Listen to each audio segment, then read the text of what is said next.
Thy word is a lamp unto my feet, and a light to guide my way. When the Old Testament is quoted in the New Testament, we have a tendency to associate the reference as if a prediction or a prophecy has been fulfilled. This seems natural since many quotations in the New Testament do point out the fulfillment of prophecy. However, this is not the only use of the Old Testament in the New Testament, so it shouldn't be the only way we might consider something fulfilled. Let's begin by defining the word fulfill. It meant to make full or to fill up completely. That can clearly refer to a prediction of the future having reached its goal. God spoke of something that would come to pass, and it was fulfilled when it did happen. The New Testament never gives an indication that fulfilled predictions were only partially fulfilled. That's an assumption made by not understanding how the New Testament sometimes uses passages from the Old Testament. They're not always an event foretold by a prediction. There are a number of reasons why the New Testament quotes the Old Testament. This goes back to an understanding of a prophet's work not being confined to the prediction of future events. Milton Terry points out 4 purposes for Old Testament quotations in the New Testament. The first reason was to declare a fulfillment of a prediction. This is typically the only way we think of the Old Testament being fulfilled in the New Testament. That doesn't need much explanation, does it? Scripture is filled with examples of predictions that were fulfilled. So the second reason was to rebuke error.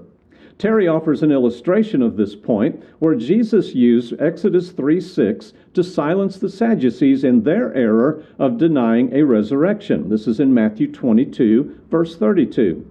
The point was not that Exodus 3:6 was a prophecy being fulfilled in anything present, but that God's statement established a truth they should have perceived. While Jesus uses a prophecy of himself in Matthew 22:44, he does not do so to declare the prophecy fulfilled in the sense of the prediction coming to pass, but to silence his adversaries. Jesus made use of what had been written to rebuke Satan 3 times in Matthew 4, verses 3 through 11. The Jews of Jesus' day fell into the same heartless, vain worship as the people in Isaiah's day, and Jesus drew upon the words of Isaiah, and he offered these as a stinging rebuke in Matthew 15, 7 through 9. Now, the third reason for the New Testament to quote the Old was to establish a doctrine. Paul quotes several Old Testament passages in Romans 3, verses 10 through 18. To establish the evil toward which mankind moves, he goes to these Old Testament passages. He says, as it is written, but he's not declaring a fulfillment of prophecy. The fact that everyone sins is not a fulfillment of prophecy, rather a statement of truth.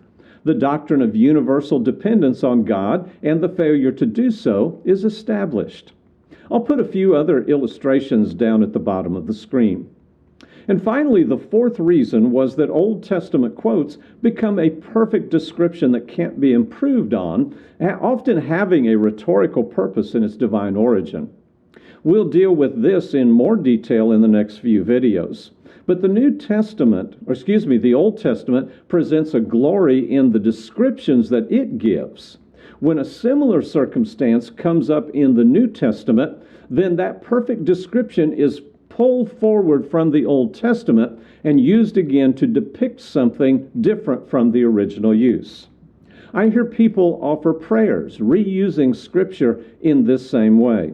They capture the language of Scripture to express their hearts. So never assume that a quote in the New Testament refers to the actual fulfillment of an Old Testament prediction. There may be other reasons for those quotes. And this kind of introduces the next few videos, which will discuss the use of symbolism and grand language in prophecy.